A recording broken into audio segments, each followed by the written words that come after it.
March 15th, 2024. An elderly black woman in a modest floral dress is physically escorted out of Savannah's most exclusive steakhouse for not fitting the clientele standards while clutching a worn leather folder to her chest. What the arrogant manager didn't know was that inside that folder were the original deed papers to the entire property, and her daughter wasn't just coming to her rescue, she was coming to collect what was rightfully theirs. But would revealing the truth be enough to undo decades of disrespect, or would this family finally choose to burn it all down? Before we jump back in, tell us where you're tuning in from, and if this story touches you, make sure you're subscribed because tomorrow I've saved something extra special for you. Ma'am, I'm going to have to ask you to leave.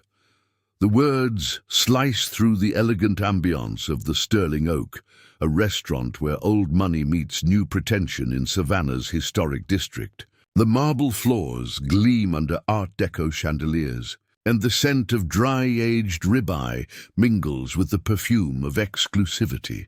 Dorothy Hayes stands in the brass-trimmed entryway, her 68-year-old frame draped in a simple floral dress from Macy's clearance rack. Her worn leather handbag, the kind with a broken clasp held together by a safety pin, dangles from her arm. In her other hand, she clutches a weathered manila folder, its edges soft from decades of careful handling. The man blocking her path is Kyle Brennan, floor manager, early 30s, with slicked back hair and a suit that costs more than Dorothy's monthly Social Security check. His lip curls slightly as he looks her up and down, making his assessment clear without saying another word. "I have a reservation," Dorothy says softly, her voice carrying the gentle lilt of a woman raised in the South, taught to be polite even when the world refuses to return the favor. "Under Hayes, 7 o'clock. Kyle doesn't even glance at his tablet. "I'm sure there's been some confusion. The Sterling Oak operates on a members and referrals basis for Friday evenings. Perhaps you're thinking of Ruby's Diner on Whitaker Street. They're very accommodating there. The suggestion hangs in the air like smoke. Ruby's Diner, the place where, in his mind, she belongs. The place where people who look like her should eat." Dorothy's fingers tighten around her folder. "My granddaughter made this reservation 3 weeks ago. She wanted to take me somewhere special for my birthday." "Well, your granddaughter should have read our dining policies more carefully." Kyle's voice drops to a patronizing whisper, as if explaining something to a confused child. "The Sterling Oak maintains certain standards. It's nothing personal, you understand. We simply cater to a particular clientele who expect a certain atmosphere." Around them, the Friday evening crowd begins to take notice. A woman in pearls pauses mid-conversation with her husband. A young couple holding wine glasses turns to watch. A businessman in a corner booth lowers his phone. Dorothy notices a white woman in yoga pants and a casual sweater being warmly greeted by the hostess just 20 feet away. No questions about reservations, no mentions of dress codes or standards, just a bright smile and an immediate escort to a prime table by the window. The contrast is so stark, it almost makes Dorothy laugh. Almost. "I'd like to speak with the owner," Dorothy says, her voice still measured, still calm. Though her heart pounds against her ribs, Kyle's expression hardens. "The owner doesn't handle walk-in issues. And frankly, ma'am, you're beginning to create a disturbance. I can either escort you out politely or I can call security. Your choice." Dorothy glances down at the folder in her hands. Inside are papers that would end this conversation immediately. Papers that would wipe that smug expression off Kyle's face. Papers that her daughter specifically told her not to reveal yet. "Let them show their true colors first, Mama. Let them reveal who they really are." So she stays quiet. She doesn't argue. She simply stands there, a dignified elderly woman, being told she doesn't belong in a building her family has owned since before this manager was born. Security to the front entrance. Kyle speaks into his radio, his eyes never leaving Dorothy's face. "We have a situation." Within seconds, a large security guard named Travis Cooper appears, 6'3", 240 pounds, with the kind of presence meant to intimidate. But when he sees Dorothy, something in his expression flickers. Discomfort, maybe, or recognition that what he's being asked to do isn't right. "Ma'am," Travis says quietly, his tone apologetic in a way Kyle's never was. "I need you to come with me." "I haven't done anything wrong," Dorothy replies, not moving. "I made a reservation. I came to celebrate my birthday with my granddaughter." "That's all." Kyle steps forward, his patience clearly exhausted. "You're trespassing. You were asked to leave and you refused. That makes this a legal matter now. Other diners are fully watching now. Some film on their phones. Others whisper behind cupped hands. A few look uncomfortable, their dinners suddenly less appetizing, as they witness something they'd prefer to pretend doesn't happen in their city, in their establishments, in 2024. Travis gently takes Dorothy's elbow, his touch surprisingly respectful despite the circumstances. "Please, ma'am, don't make this harder than it needs to be." Dorothy allows herself to be guided toward the door, her folder pressed against her chest like armor. As she passes the hostess stand, she sees the reservation system's screen, and there it is, clear as day. Hayes, party of 2, 7 p.m. Confirmed. Kyle saw it too. He knew. He knew the entire time, and he chose to lie. The automatic doors slide open, releasing Dorothy into the warm Savannah evening, where tourists stroll past historic homes and street musicians play for tips. The contrast between the beauty of the city and the ugliness of what just happened inside creates a dissonance that makes her dizzy. Travis releases her arm once they're outside. "I'm sorry," he mutters, barely audible. Before turning back inside, Dorothy stands on the sidewalk. The sounds of the city washing over her, laughter, music, conversation, while behind the glass doors of the sterling oak, Kyle Brennan watches her with satisfaction, believing he's successfully protected his establishment from contamination. What he doesn't know, what none of them know, is that Dorothy's granddaughter, Jasmine, is running late because she's stuck in traffic driving from Atlanta. What they don't know is that Dorothy's daughter, Victoria Hayes, CEO of Hayes Property Group, is currently in a board meeting in Chicago. What they don't know is that the call Dorothy is making right now, hands trembling as she dials, is about to set in motion a chain of events that will expose not just tonight's humiliation, but decades of similar incidents that have been whispered about but never proven. What they don't know is that inside the worn folder Dorothy clutches so carefully are the original 1955 property deed papers, yellowed with age but still legally binding, proving that the Hayes family owns not just the building that houses the Sterling Oak, but the entire city block it sits on. And what Kyle Brennan definitely doesn't know is that his smug satisfaction is about to become the most expensive mistake of his career. Dorothy takes a deep breath, steadies her voice, and speaks into her phone. "Victoria? Baby, we need to talk about the Sterling Oak. It's time." Little do they know, what happens next will change everything forever. Dorothy doesn't leave. That's the first thing that catches Kyle off guard when he glances through the glass doors 15 minutes later. She's still there, standing beneath the wrought-iron lamppost across the street, her floral dress illuminated by the golden glow of old Savannah streetlights. She's on her phone, speaking calmly, occasionally nodding, and twice she lifts her phone to photograph the restaurant's exterior. Inside the Sterling Oak, Kyle's initial satisfaction begins to curdle into irritation. He expected her to shuffle away, embarrassed and defeated. Instead, she's documenting. That awareness sends a small spike of unease through his chest, but he quickly dismisses it. What's she going to do? Write a bad Yelp review? What Kyle doesn't realize is that Dorothy Hayes didn't survive 68 years in the South, didn't raise a daughter who built a multi-million-dollar property empire, and didn't protect her family's legacy through generations by being easily intimidated. She learned long ago that dignity isn't about fighting back with anger. It's about fighting back with precision. "Mom, your table is ready." Kyle turns to see the hostess, Rebecca Chen, guiding an older white couple toward the same corner booth Dorothy had requested when her granddaughter made the reservation. The man wears cargo shorts and a faded college t-shirt. The woman's in sandals, neither dressed remotely close to the standards Kyle claimed to enforce.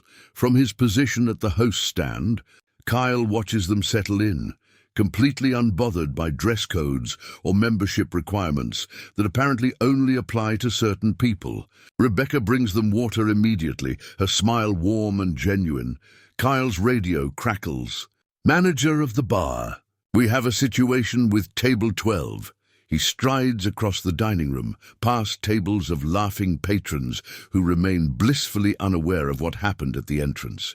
At the bar, he finds Travis, the security guard, speaking quietly with a black couple in their 40s.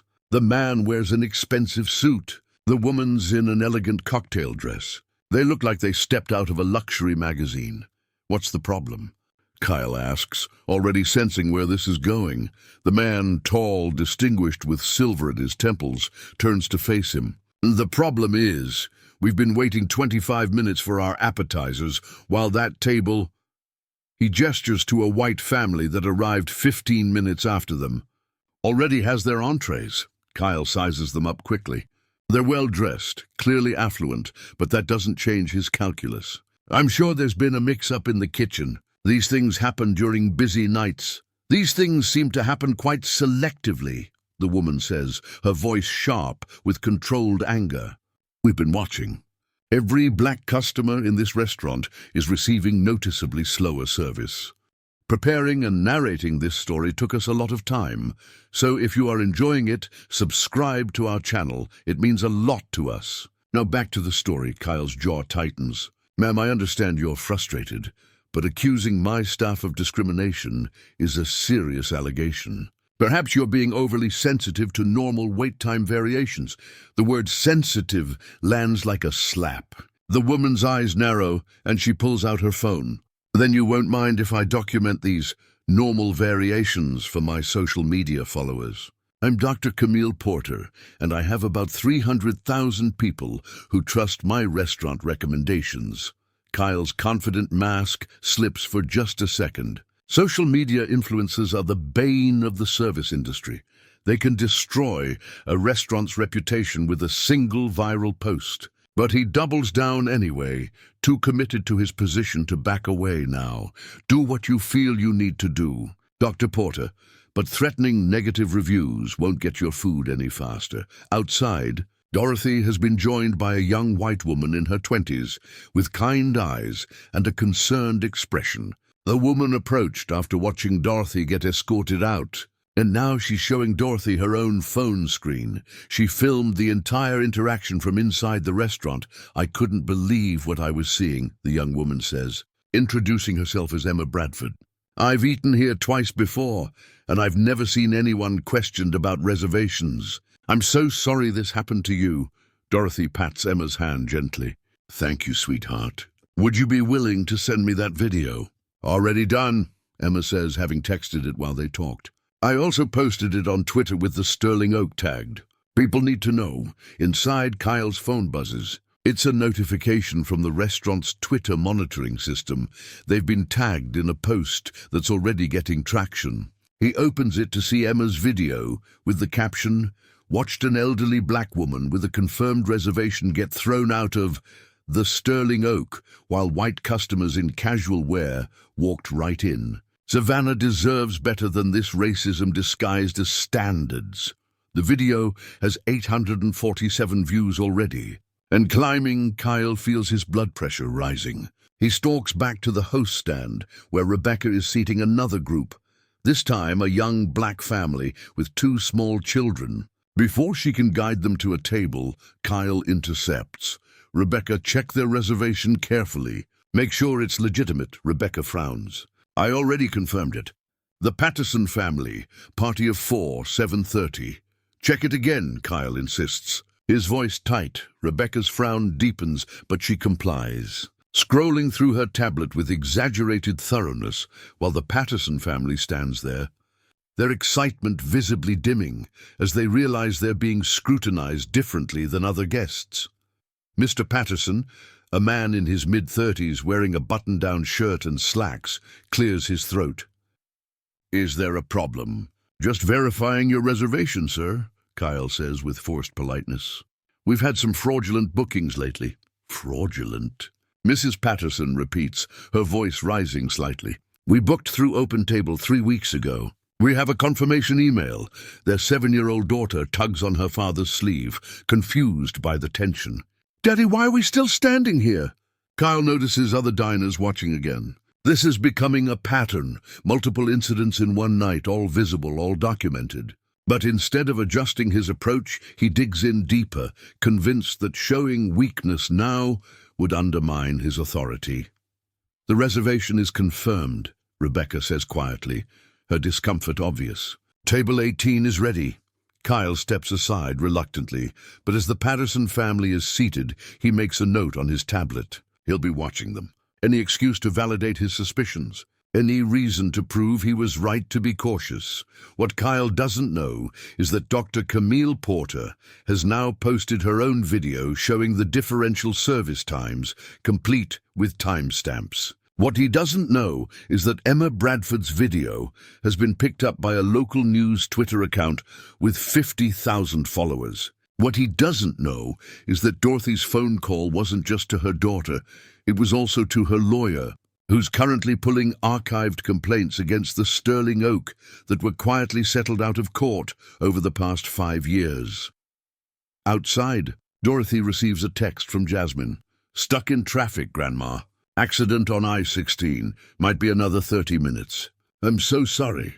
Dorothy texts back, take your time, baby. Everything's under control, and it is. Because Dorothy Hayes learned something important over her 68 years. Patience isn't passive. Sometimes the most powerful thing you can do is stand still, watch carefully, and let people reveal exactly who they are when they think nobody important is watching. She photographs the restaurant's signage, the building's facade, the historic marker noting the structure's 1955 construction date, the same year her father's name was signed on the property deed currently resting in her folder. She photographs the luxury cars in the parking lot, the well-dressed patrons visible through the windows, and the small detail she knows will matter later, the under new management sign that appeared 6 months ago when Kyle Brennan was promoted to floor manager. Her phone rings. It's Victoria calling from Chicago. Mama, I just got off the phone with our legal team. Victoria's voice carries the steely calm of a woman who built an empire by knowing exactly when to strike. Don't worry, we're handling this. But I need you to do something for me. What's that, baby? Go back inside. Try to order dinner. Let them refuse you one more time. Dorothy looks at the restaurant doors, then at her reflection in the darkened window of a neighboring shop, an elderly black woman in a discount dress, holding a folder that contains the power to change everything. You sure about this? Dorothy asks, positive. We need the pattern documented. And Mama? Victoria's voice softened slightly. I'm catching the next flight to Savannah. I'll be there in 4 hours. Can you hold on until then? Dorothy squares her shoulders, feeling the weight of generations in that folder. The legacy of a family that built something real in a city that tried to keep them invisible. I've held on for 68 years, Victoria. I think I can manage 4 more hours. She crosses the street, heading back toward the Sterling Oaks entrance, where Kyle Brennan is about to learn that some battles aren't won with force. They're won with documentation, patience, and the quiet dignity of a woman who knows exactly what she's worth. When Dorothy walks back through the doors of the Sterling Oak, the entire energy of the dining room shifts. Kyle sees her immediately. His face flushes red, and he strides across the marble floor with aggressive purpose, intercepting her before she makes it 3 steps inside. I already told you, I'd like to speak with the owner, Dorothy interrupts calmly, her voice carrying across the suddenly quiet entrance. In person, right now. Kyle's nostrils flare. The owner doesn't take meetings with people who've been asked to leave. You need to exit the premises immediately, or I will have you arrested for trespassing. Dorothy doesn't move. She simply stands there, her worn leather folder held against her chest like a shield, her posture straight despite her 68 years. I'm not leaving until I speak with whoever's in charge of this establishment. By now, every table near the entrance has stopped eating. Forks hover in midair. Conversations mid-sentence. Phones come out, not even discreetly anymore. At least a dozen customers are openly recording. Travis, the security guard, approaches reluctantly. "Ma'am, please don't make me physically remove you." "Then don't," Dorothy says simply, her eyes never leaving Kyle's face. "Get your owner. Let them tell me to leave." Kyle's jaw clenches so hard his temples visibly pulse. He pulls out his radio. "Natalie, get down here now. We have a situation escalating within 2 minutes." A woman in her early 50s descends the stairs from the upper office.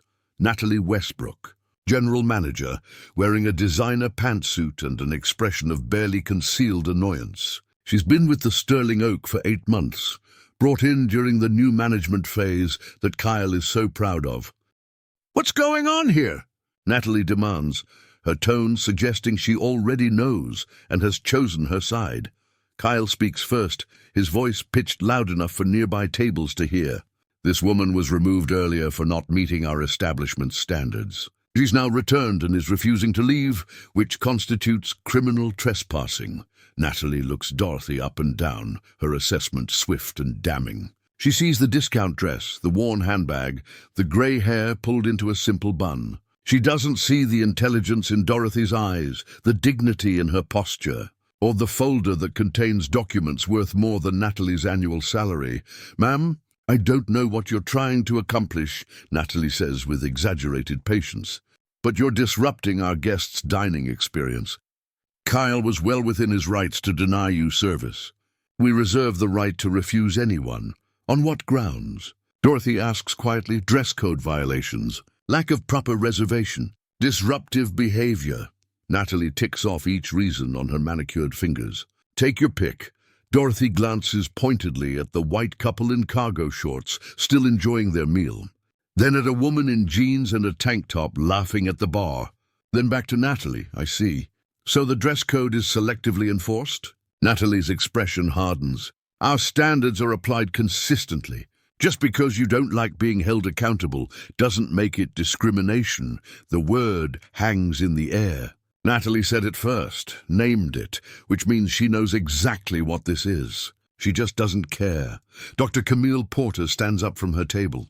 "Excuse me, but I've been documenting service patterns this evening, and there's a clear disparity in how black customers are treated versus white customers. Wait times, scrutiny of reservations, and now this woman being denied entry while others in casual wear were welcomed without question." Natalie rounds on her. "Dr. Porter, I recognize you from your social media. Are you seriously trying to manufacture a controversy for clicks? Because that's what this looks like, a coordinated attack on a respected establishment." "A coordinated attack?" Camille's voice rises in disbelief. "I've never met this woman before in my life. I'm simply documenting what I'm witnessing with my own eyes." "Exactly," Natalie says coldly. "You're looking for content, and she's looking for a payout. Well, it's not happening here. Travis, remove them both." The dining room erupts in murmurs. This has escalated beyond a single incident. Natalie is now threatening to eject a paying customer with a significant social media following. Someone who's done nothing wrong, except point out observable patterns. Travis looks genuinely distressed. "Ma'am, Dr. Porter has a reservation and hasn't violated any policies. I'm making an executive decision." Natalie cuts him off. "Both of them, out, now." Emma Bradford, the young woman who filmed the original incident, speaks up from her table. "This is insane. You're literally proving their point in real time." Natalie's head snaps toward Emma. "Are you part of this too? Because I'm starting to think this entire evening was orchestrated." "Orchestrated?" Emma stands incredulous. "I'm a grad student who came here for dinner. I don't know any of these people."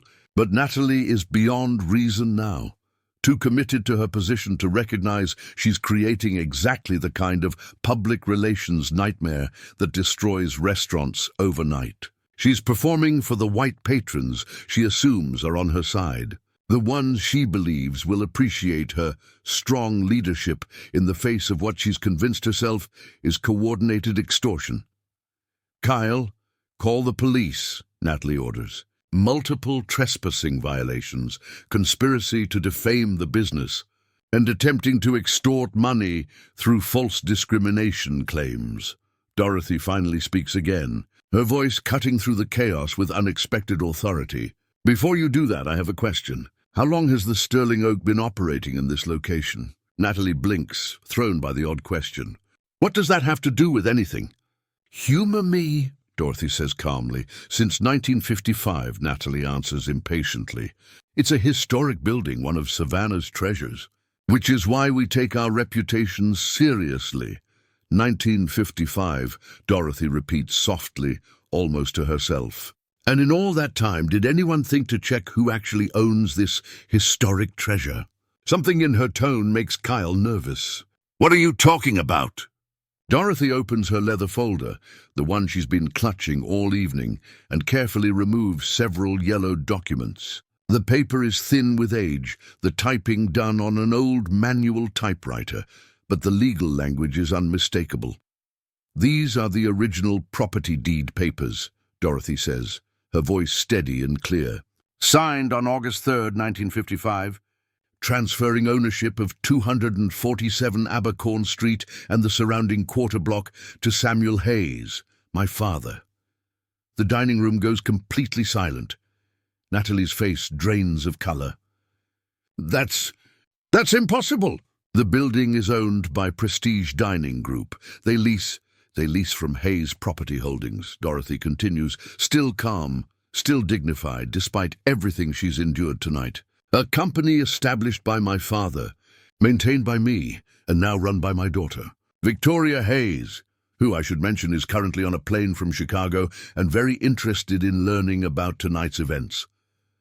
Kyle's confident posture crumbles. He reaches for the documents, but Dorothy pulls them back. These stay with me, she says firmly. But you're welcome to call your corporate office. Ask them who they send their monthly lease checks to. Ask them about the Hayes family. Ask them about the clauses in the lease agreement regarding anti-discrimination practices. Natalie's hands tremble slightly as she pulls out her phone. The confidence that carried her through the last 30 minutes has evaporated, replaced by the dawning realization that she's made a catastrophic error. Even if that's true, Natalie says, her voice lacking conviction. It doesn't excuse your behavior tonight. My behavior. Dorothy's voice finally carries an edge. I made a reservation. I arrived on time. I was polite and respectful. I was told I didn't belong here, physically removed from the premises, and when I returned to request a conversation with management, I was threatened with arrest. Meanwhile, white customers in shorts and tank tops have been served without question all evening. Which behavior exactly are you concerned about? The question hangs in the air, unanswerable because they all know the truth. Mr. Patterson, the black father who was scrutinized earlier, stands up. Our children watched you humiliate this woman. They asked us why the nice grandma was being treated like a criminal. How exactly do we explain that? His 7-year-old daughter is indeed watching, her young face confused and sad, trying to understand why adults would be so cruel to someone who looks like her own grandmother. Natalie looks around the dining room, finally seeing what she's created. Half the tables are empty now, people left without paying, unwilling to be associated with what's happening. The tables that remain are filled with customers filming, documenting, preparing to share this story with the world. Emma Bradford's original Twitter post now has 15,000 retweets. Dr. Porter's video has been shared by a local news anchor. The hashtag Sterling Oak Racism is starting to trend in Savannah, and Dorothy Hayes stands in the center of it all, holding documents that prove she has more right to be in this building than anyone else in the room. Certainly more than the managers who just spent 30 minutes telling her she didn't belong. Kyle's phone buzzes. It's a call from Prestige Dining Group's regional director. His hand shakes as he answers, and based on the way his face goes from red to white to gray, the conversation confirms everything Dorothy just said.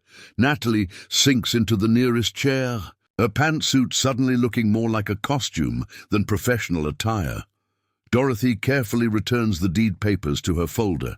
I'm going to leave now, she says quietly. Not because you're asking me to, but because I've seen everything I need to see. The question you should be asking yourselves is whether you'll still have jobs when the actual owner of this property arrives in 4 hours. She walks toward the door, her head high, her dignity intact despite everything they tried to take from it. As she reaches the threshold, she turns back one final time. My father bought this building in 1955 because no restaurant in Savannah would serve his family. He wanted his children and grandchildren to have a place where they'd always be welcome. For 69 years, this property has been a Hayes family legacy. Tonight, you turned it into exactly what my father fought against. The automatic doors close behind her, leaving the sterling oak in stunned, horrified silence. And outside, Dorothy makes another phone call, this time to a lawyer who specializes in lease violations and discriminatory business practices. Dorothy settles onto a wrought iron bench in Forsyth Park, 3 blocks from the sterling oak. The evening air carries the scent of jasmine and Spanish moss, and tourists pose for photos near the iconic fountain. She looks like any other grandmother enjoying a peaceful Friday evening, except for the phone pressed to her ear and the calculated intensity in her eyes. Leonard, it's Dorothy Hayes. I need you to pull every lease agreement, every correspondence, every inspection report for 247 Abercorn Street, going back 18 months. On the other end, Leonard Hutchins, the Hayes family's attorney for 23 years, is already typing. I'm looking at the file now. Dorothy, what happened? What always happens, Dorothy says quietly. Except this time, we have documentation. While Dorothy coordinates with Leonard, her phone buzzes continuously with text messages. Emma Bradford sent her the full video. Dr. Camille Porter shared contact information for 3 other black customers who experienced similar treatment at the Sterling Oak in recent months. A local news producer named Keisha Thompson reached out requesting an interview. Dorothy forwards everything to Leonard, building a digital paper trail that will be impossible to dismiss or explain away. Inside the Sterling Oak, Kyle and Natalie huddle in the upstairs office, their earlier confidence replaced by barely controlled panic. Kyle's laptop is open to Hayes Property Holdings' website, and the corporate structure is unmistakable.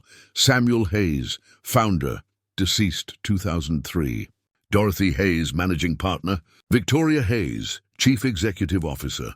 The woman they ejected isn't just connected to the property owner, she is the property owner, or at least 1/3 of the ownership structure. We need to call Prestige Corporate, Natalie says, her voice shaking slightly. Get ahead of this before it spirals. It's already spiraling, Kyle mutters, scrolling through Twitter, where Josh Sterling Oak racism has over 30,000 tweets now. Local news accounts are picking it up. Food bloggers are sharing the videos. The Sterling Oak's Google reviews are being bombed with 1-star ratings, many from people who've never even been there, but are reacting to the viral videos. Natalie dials the regional director, Marcus Pemberton, whose earlier call to Kyle was brief and furious. Now she needs to explain the full scope of the disaster. Marcus, we have a situation. I've seen the videos, Natalie. His voice is ice. I've also been on the phone with our legal team for the past 20 minutes. Do you have any idea what you've done? It was a misunderstanding. The woman didn't identify herself. She shouldn't have to identify herself. Marcus's voice rises. She's a customer. A customer who happens to be the daughter of the man who owns the building we're operating in. A customer you accused of trespassing on her own family's property. Natalie's face goes pale. I didn't know. That's the problem. You didn't know because you made assumptions based on how she looked, what she was wearing, and the color of her skin. And now we're facing a potential lease termination, discrimination lawsuits, and a PR nightmare that's costing us thousands of dollars in lost business by the minute. Kyle interjects desperately. We were following company protocols about maintaining standards. Show me the protocol that says elderly black women in floral dresses get ejected while white customers in yoga pants get seated, Marcus snaps. I'll wait, the The silence is damning. Meanwhile, Victoria Hayes is on a private jet somewhere over Tennessee, her laptop open to a video call with her crisis management team. Her expression is calm, but anyone who knows her recognizes the steel in her eyes. This is Victoria in battle mode. "I want a complete audit of the Sterling Oaks operations," she says to Patricia Monroe, her director of legal affairs. "Employee complaints, customer feedback, demographic data on service times and table assignments, every inspection report, every incident that was quietly settled, everything." Patricia's fingers fly across her keyboard. "Already started. Victoria, we found 3 previous complaints against Kyle Brennan specifically. 2 involved black customers claiming differential treatment. 1 was from a Hispanic family. All 3 were dismissed by Natalie Westbrook as misunderstandings without proper investigation." Victoria's jaw tightens. "And Prestige never escalated them to us. They handled them internally. Small settlements, NDAs swept under the rug." Patricia pauses. "There's also a pattern in the reservation system. Black-sounding names have a significantly higher cancellation rate compared to white-sounding names. Someone's been systematically losing reservations." Victoria closes her eyes briefly, processing the depth of what's been happening in her family's property. "How long?" "Based on the data, since Natalie took over as general manager 8 months ago. Before that, complaint rates were normal. So she brought the culture with her," Victoria says quietly. "Or she empowered people like Kyle who were already there. Either way, it ends tonight. Back in Forsyth Park, Dorothy's phone rings. It's Jasmine, her granddaughter, finally free from the traffic jam. "Grandma, I just saw the videos. Are you okay?" "Where are you?" Dorothy's voice softens. "I'm fine, baby. Just sitting in the park, enjoying the evening. Grandma, they threw you out. On your birthday." Jasmine's voice cracks with emotion. "I'm so sorry. I should have been there. I should have. Jasmine, listen to me." Dorothy's tone carries the wisdom of 68 years. "This wasn't about you being late. This was about them revealing who they really are. And now we know. Now everyone knows. But what are we going to do?" "Your mother's handling it," Dorothy says with quiet confidence. "And you're going to pick me up from Forsyth Park, and we're going to go get dinner somewhere that actually deserves our business." "Are you sure? We can just go home. On my birthday?" "Absolutely not." Dorothy's voice carries a hint of steel. "I refuse to let them ruin my celebration. We're going to Chart House down by the river. I hear they have excellent seafood and actual standards of service. Inside the Sterling Oak, the dinner service has collapsed. 6 tables walked out without paying. Another 4 requested their checks immediately, leaving barely touched meals on the table. The remaining customers eat in uncomfortable silence, as if the building itself has been tainted by what they witnessed." Rebecca, the hostess, approaches Natalie's office with her resignation letter. She's 23, working this job to pay for nursing school, and she refuses to be part of an establishment that treats people like Dorothy was treated tonight. "I can't do this anymore," Rebecca says, placing the envelope on Natalie's desk. "What happened tonight was wrong, and everyone knows it. I won't attach my name to it. She's the first, but she won't be the last." By the end of the evening, 3 servers and a bartender will also submit their resignations. Unwilling to work in an environment that's been exposed so publicly, Kyle's phone buzzes with a text from his college roommate. "Dude, you're all over Twitter. Is that really you throwing out that old lady?" Then another from his sister. "Kyle, what the hell?" Mom is crying. "Everyone's calling her asking if she raised you to be racist." Then another from his apartment complex manager. "Several residents saw the videos and filed complaints about you living here. We need to talk." The consequences are spreading like wildfire, touching every aspect of his life. His social media accounts are being flooded with angry messages. His Venmo is public, and people are sending him 1-cent payments with messages like, "Here's what your integrity is worth," and "Enjoy unemployment." Natalie tries desperately to regain control.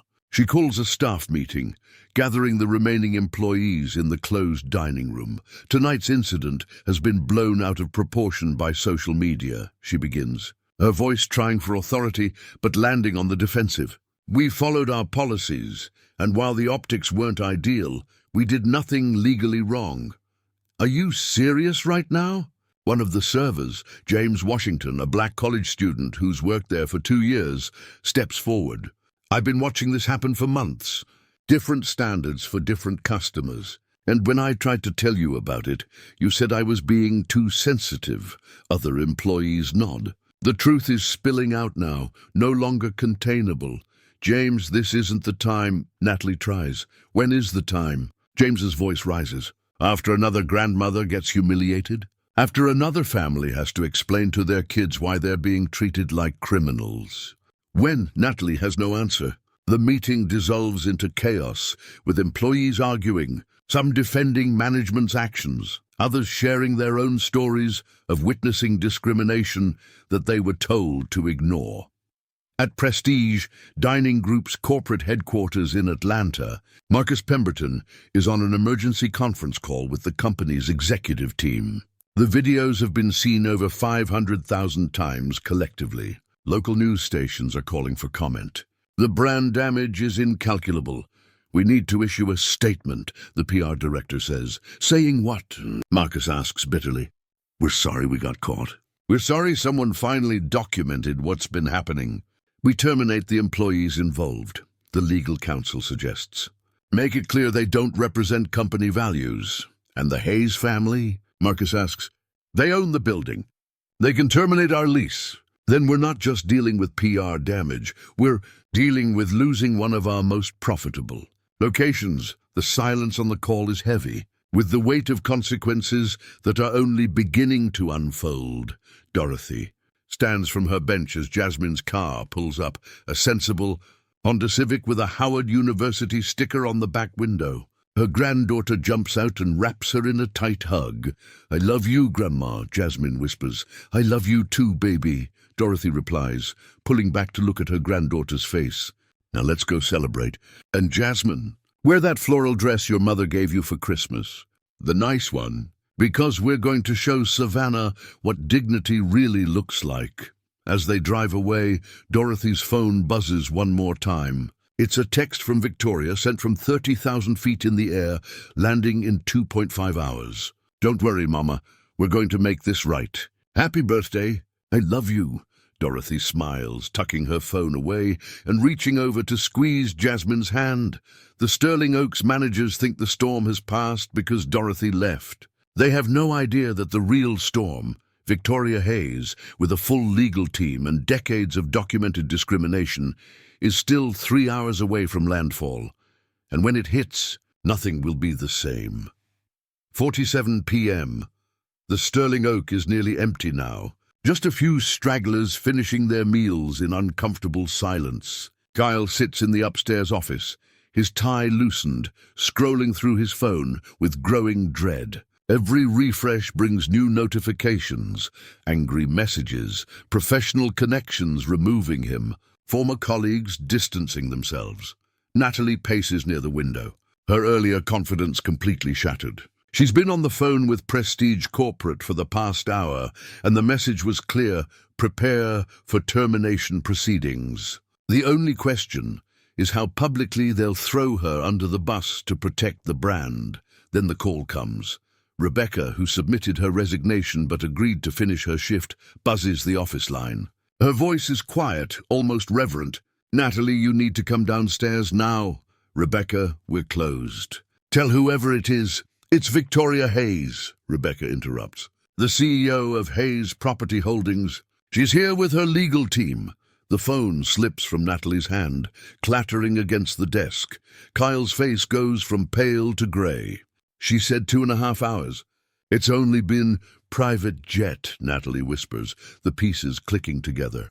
She chartered a private jet. They descend the stairs like condemned prisoners walking to their execution. The main dining room has been transformed. The few remaining customers have left. Staff members cluster near the kitchen doors. And in the center of the space stands Victoria Hayes. She's 42 years old, wearing a charcoal grey power suit that probably costs more than Kyle's monthly salary. Her natural hair is styled in elegant locks that fall past her shoulders. She carries herself with the kind of authority that comes from building something from nothing and defending it against everyone who said she couldn't. Flanking her are three people. Patricia Monroe, Director of Legal Affairs, carrying a leather briefcase. David Chen, Hayes Property Holdings Chief Operations Officer, holding a tablet. And Leonard Hutchins, the family attorney, whose grey beard and wire-rimmed glasses give him the appearance of a stern grandfather about to deliver a harsh lesson. But it's Victoria's eyes that hold the room. They're calm, calculating, and absolutely merciless. Kyle Brennan, Natalie Westbrook. Victoria's voice is smooth, almost pleasant, which somehow makes it more terrifying.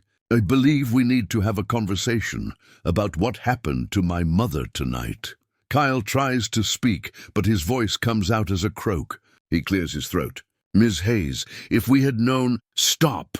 Victoria holds up one hand and Kyle's mouth snaps shut. That's exactly the problem.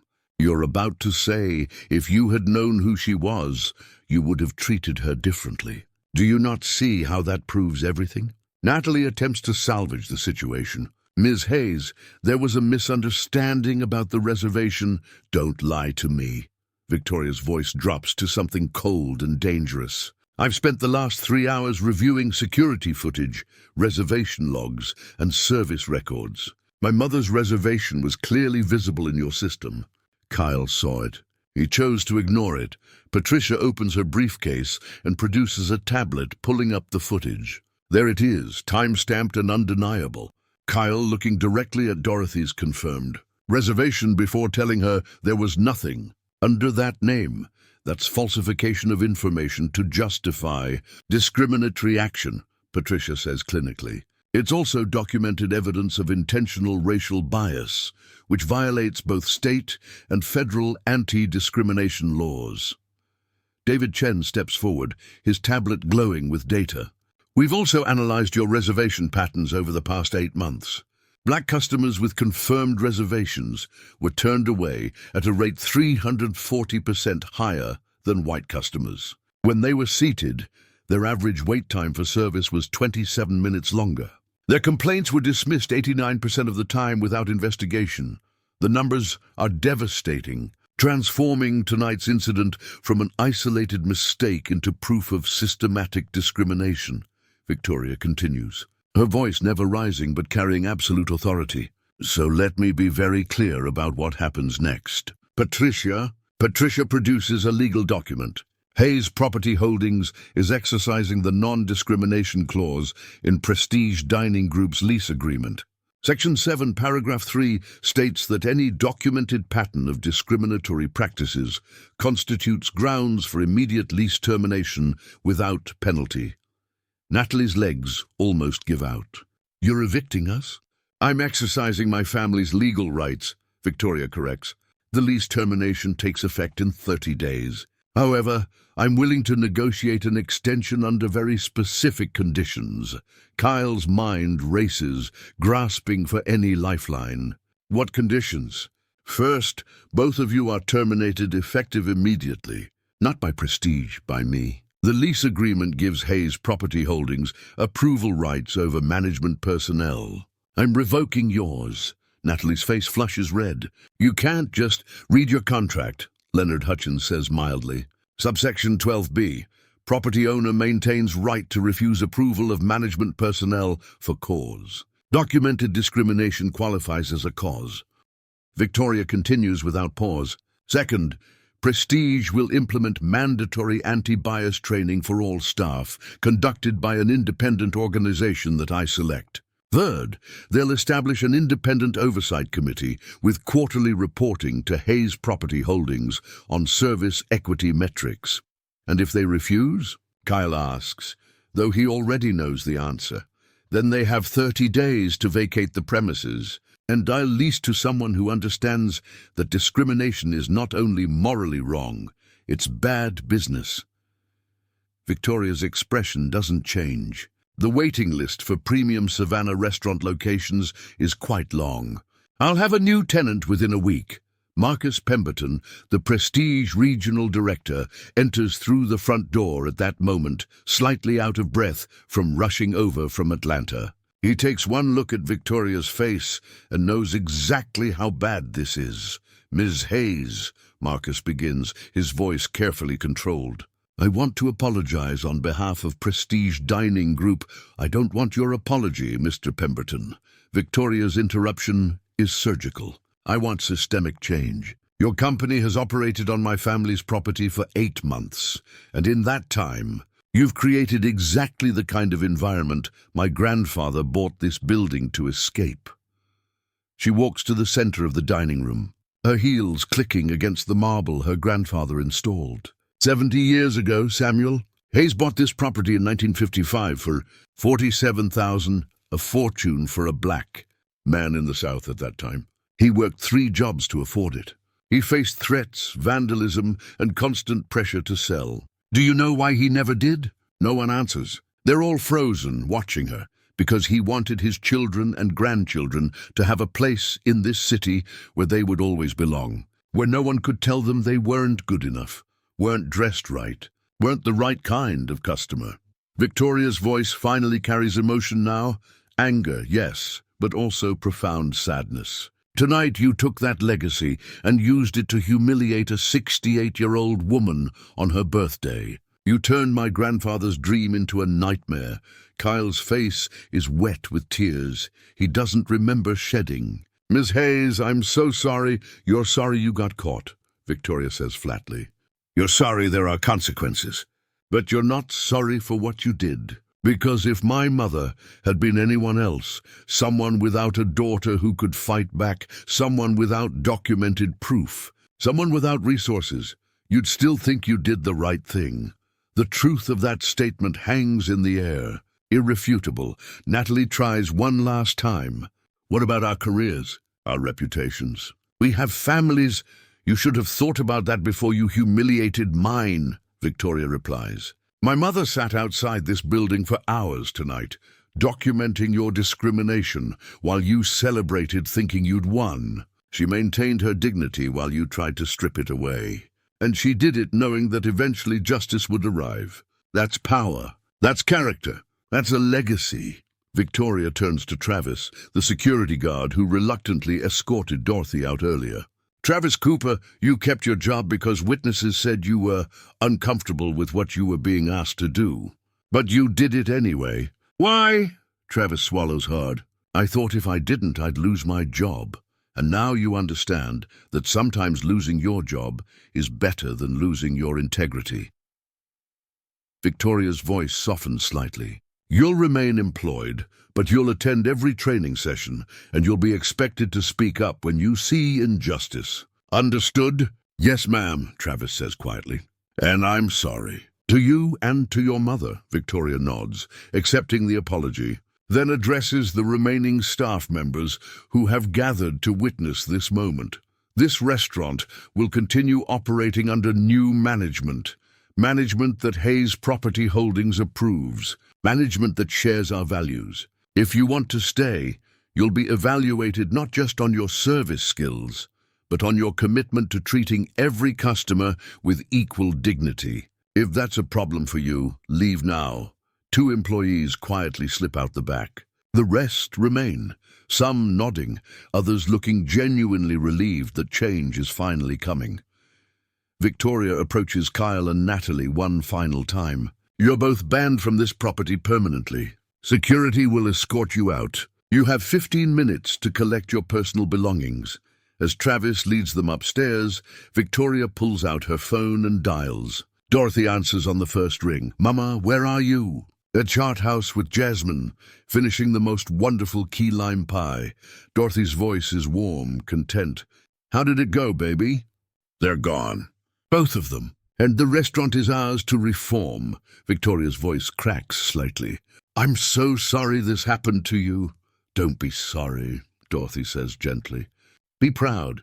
Your grandfather would be so proud of what you did tonight. What we did together." Victoria closes her eyes, feeling the weight of 3 generations of Hayes family history in this building. "Happy birthday, Mama. I love you. I love you too, baby. Now get yourself something to eat." It's been a long night. As Victoria ends the call, she looks around the dining room of the Sterling Oak, her family's property. her grandfather's legacy, and now, finally, a place that will truly welcome everyone who walks through its doors. The power has shifted completely, and this is only the beginning of making things right. The next morning, the Sterling Oak remains closed for what Victoria calls institutional reconstruction. A handwritten sign on the door reads, "Closed for mandatory staff training and policy reform. We apologize for the inconvenience and are committed to serving all customers with dignity and respect." Inside, the dining room has been transformed into a conference space.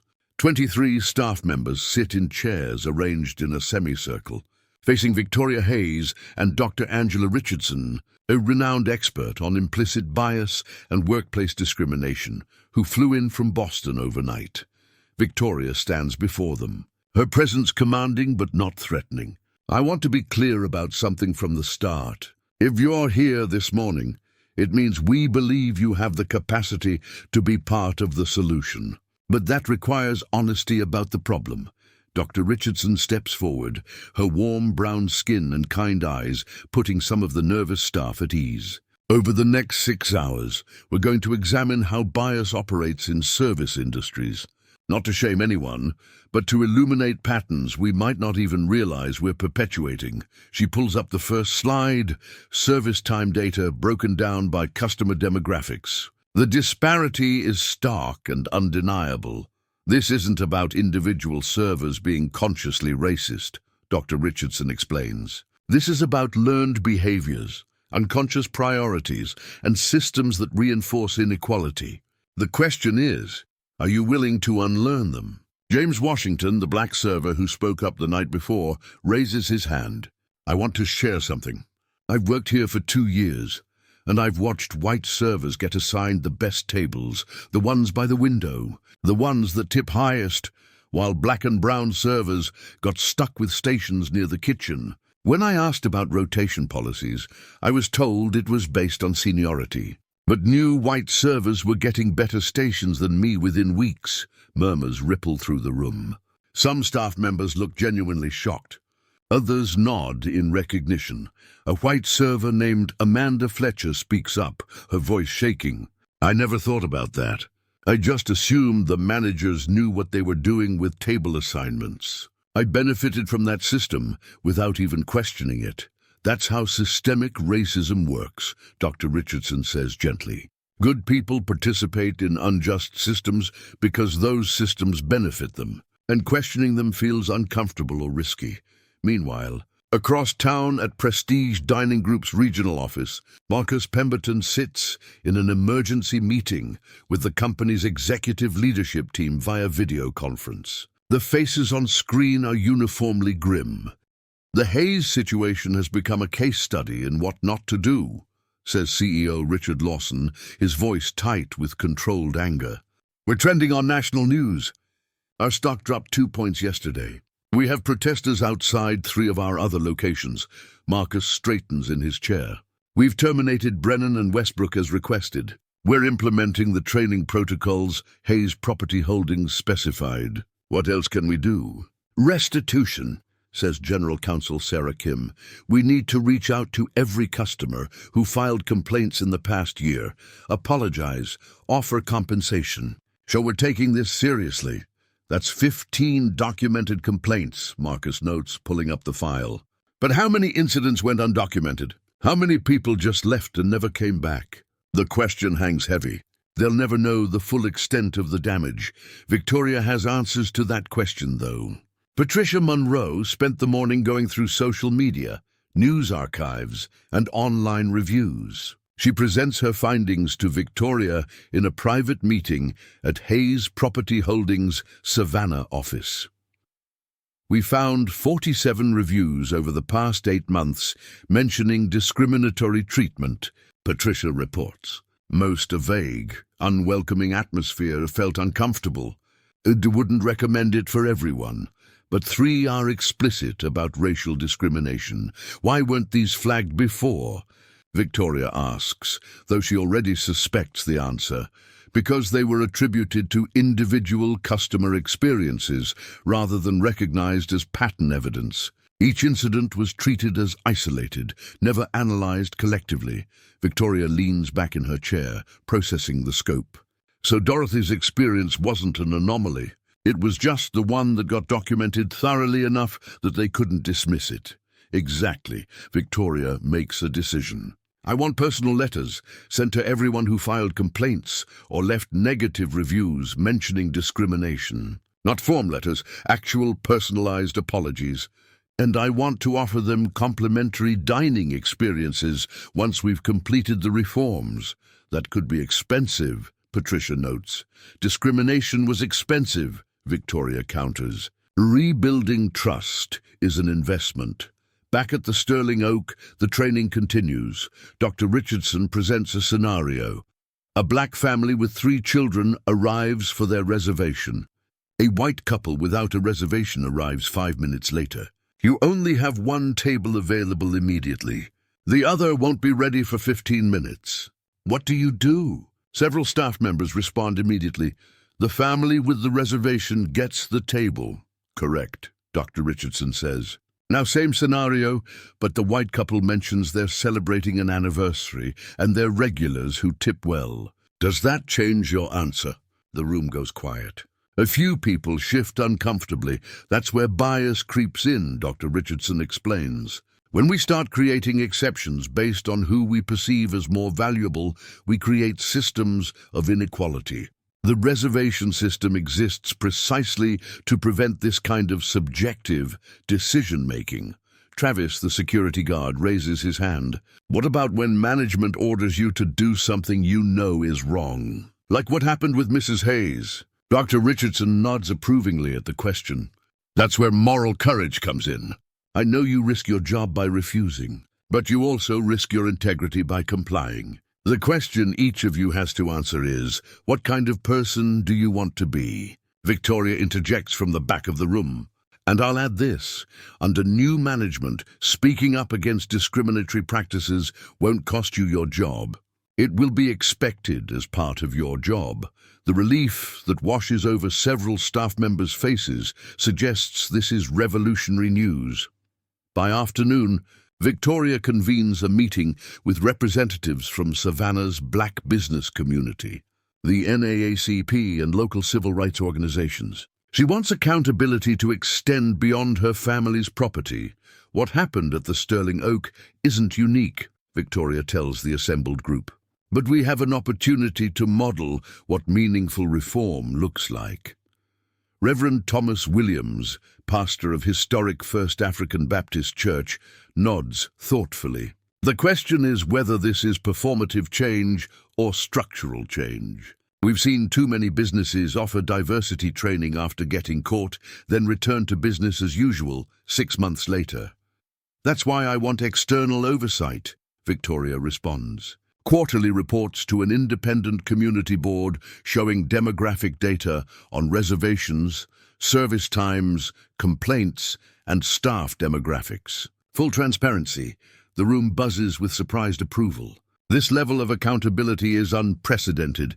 We'll also establish a scholarship fund, Victoria continues, $5,000 annually to support black students pursuing careers in hospitality management.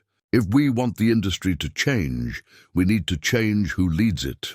Attorney Leonard Hutchins has spent the day reviewing the cases of Kyle Brennan and Natalie Westbrook. While they've been terminated, Victoria wants to understand their full history. Brennan had 2 previous complaints at his last restaurant, Leonard reports. Both involved black customers. Both were dismissed as miscommunications. Westbrook has a similar pattern, 3 incidents over 5 years at various establishments. So they were known problems, Victoria says quietly. And Prestige hired them anyway. Background checks focus on criminal history, not discrimination complaints. There's no industry database tracking this behavior. Victoria's eyes narrow. Then we need to create one. Work with the NAACP and the National Restaurant Association. Propose a voluntary registry where establishments can report and check for patterns of discriminatory behavior in management candidates. That's ambitious, Leonard notes. So was bought this building in 1955, Victoria replies. My grandfather didn't accept the status quo. Neither will I. The day concludes with a community meeting at the Sterling Oak. Victoria has invited affected customers, local residents, and anyone who wants to understand what happened and what comes next. Dorothy attends, sitting in the front row beside Jasmine. This is the first time she's been back inside since that night, and the emotion is visible on her face. Victoria addresses the crowd of about 60 people. 3 days ago, my mother was humiliated in this building because someone decided her appearance meant she didn't belong. But the truth is, she belongs here more than anyone. This is her family's legacy. She gestures to Dorothy, who stands slowly, removing the deed papers from her ever-present leather folder. My father, Samuel Hayes, was a Pullman porter who saved every penny he could, Dorothy says, her voice strong despite her emotion. In 1955, he bought this building because no restaurant in Savannah would serve his family. He wanted us to have a place where we'd always belong. She holds up the yellowed documents. These papers represent more than property ownership. They represent dignity, determination, and the refusal to accept injustice. The room erupts in applause. Victoria takes the microphone again. Moving forward, the Sterling Oak will operate under new management selected and approved by Hayes Property Holdings. We're implementing comprehensive anti-discrimination policies with external oversight. We're creating a model for what equitable hospitality looks like. Dr. Camille Porter, who documented the service disparities that night, stands. What about other restaurants? What about the industry as a whole? That's the bigger fight, Victoria acknowledges. But it starts here. It starts with one family refusing to accept that this is just how things are. It starts with documentation, with accountability, with people like you who witnessed injustice and chose to record it rather than look away.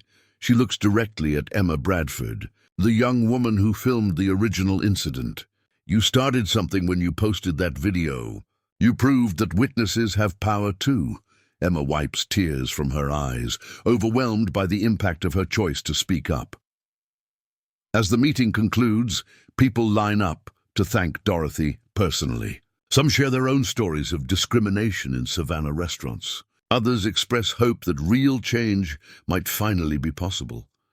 Dorothy embraces each person, her folder of deed papers finally back in her purse. They've served their purpose, not just as proof of ownership, but as proof that justice, though delayed, can still arrive.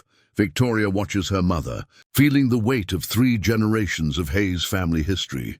Her grandfather bought this building. Her mother protected it. And now, Victoria will transform it into something that honors both their legacies. A place where everyone, regardless of race or appearance, truly belongs.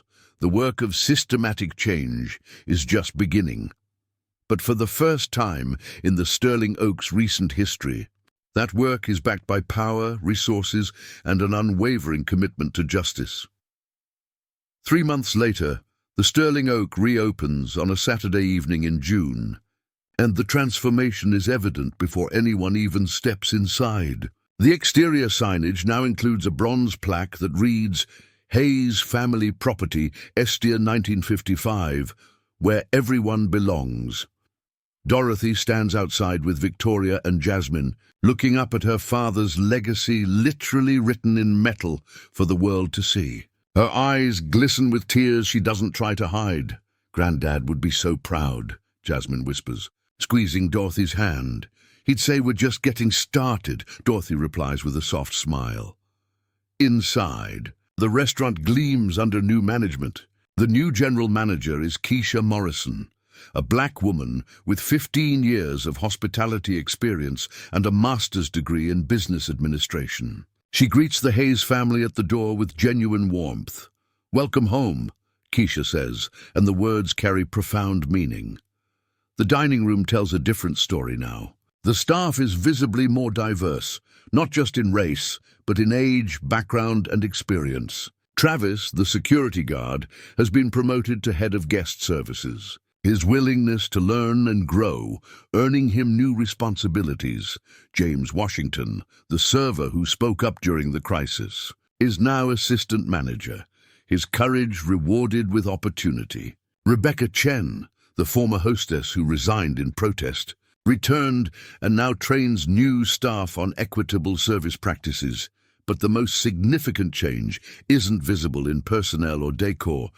It's in the atmosphere itself. There's a warmth here now, an authenticity that can't be manufactured or faked. As Dorothy is seated at a table by the window, the same table she was denied 3 months ago, she notices the other guests. A black family celebrating a graduation, an elderly Asian couple on a date night, a Hispanic businessman dining alone, a white family with young children, all receiving identical levels of attentive, respectful service.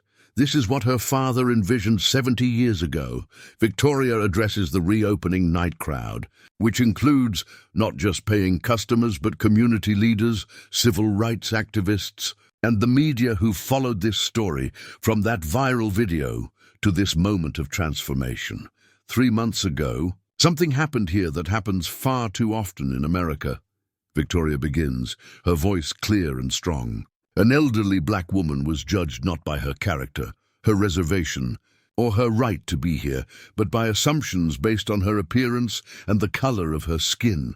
The room is silent, everyone listening intently. That woman is my mother, Dorothy Hayes, and the building we're standing in has been her family's property since 1955. When her father, my grandfather, Samuel Hayes, purchased it with money he earned as a Pullman porter. Victoria pauses, letting the historical weight settle over the room. But this story isn't really about one night of discrimination. It's about the choice we make when we witness injustice. Do we look away? Do we stay silent? Or do we document it, speak up, and demand better? She gestures toward Emma Bradford, seated near the back. Emma, a complete stranger to my mother, chose to film what happened and share it with the world. That choice changed everything. Emma smiles through tears. Still processing her role in this transformation, Dr. Camille Porter chose to document service disparities she witnessed, adding credible evidence to what could have been dismissed as a single incident. Victoria continues. Travis Cooper chose honesty over protecting his job when asked about what he'd witnessed. James Washington chose to speak truth about patterns he'd observed for years. Each person mentioned receives applause from the gathered crowd. Change doesn't happen because powerful people suddenly develop conscience, Victoria says, her voice taking on an edge of hard-won wisdom. Change happens because ordinary people make extraordinary choices in moments that matter. Dorothy stands at her daughter's invitation, moving to the front of the room with the same quiet dignity she maintained throughout her ordeal. I'm 68 years old, Dorothy begins, her southern accent warm and clear. I've lived through segregation, Jim Crow, the civil rights movement, and decades of what people call progress. But what happened to me 3 months ago proved that progress isn't permanent. It requires constant vigilance and courage. She pulls out her leather folder, the same one she clutched that night. These deed papers represent my father's refusal to accept the world as it was.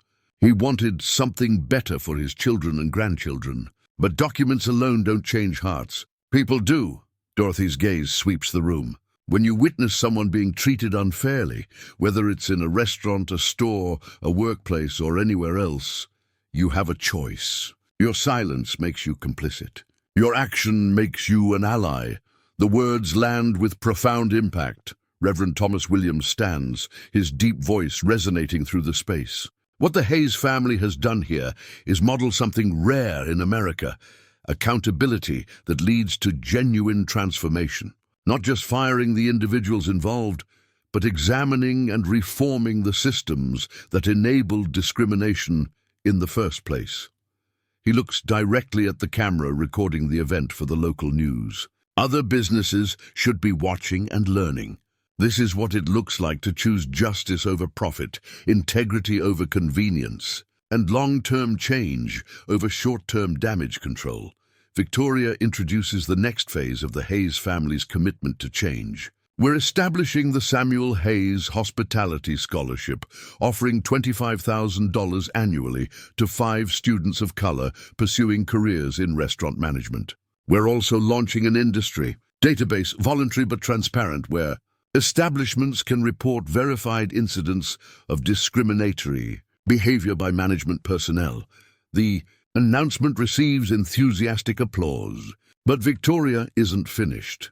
We're partnering with Savannah's NAACP chapter to create a restaurant equity certification program. Establishments that meet specific standards for inclusive hiring, equitable service, and transparent accountability will receive certification. Customers will know which businesses have earned that designation. Dr. Angela Richardson, who conducted the original training, adds her perspective. What makes this initiative powerful is that it's not punitive, it's aspirational. It invites businesses to be part of the solution rather than waiting to be exposed as part of the problem. As the evening continues, Dorothy finds herself in conversation with Mrs. Patterson, the mother whose 7-year-old daughter witnessed the original discrimination. "My daughter asks me about you," Mrs. Patterson says quietly. "She calls you the brave grandma. She wants to know if things like that will happen to her when she grows up." Dorothy's expression softens with both sadness and determination. Tell her that brave people like her parents are making sure the world she inherits is better than the one I grew up in. Tell her that speaking up matters, and tell her that she belongs everywhere, not because of what she owns, but because of who she is. Mrs. Patterson embraces Dorothy.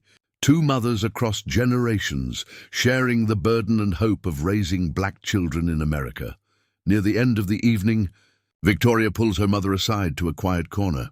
"Mama, I need to ask you something. That night when you went back inside knowing what might happen, were you scared?" Dorothy considers the question carefully. "Scared? No, baby. I was sad. Said that in 2024, I still had to prove my right to exist in spaces my family built. But scared? Never. Because I knew 3 things." She counts on her fingers. "I knew who I was. I knew what we owned. And I knew that you, my brilliant, fierce daughter, would make sure justice prevailed." Victoria's eyes fill with tears. "I'm sorry you had to experience that."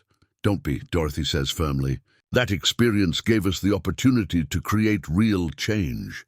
Pain with purpose is bearable. Pain without purpose is what breaks people." As the evening winds down, Victoria addresses the crowd one final time. "I want to leave you with a challenge. Look around your own communities. Where do you see injustice hiding behind policy or standards or the way we've always done things? What are you willing to do about it?" She pauses, letting the question settle.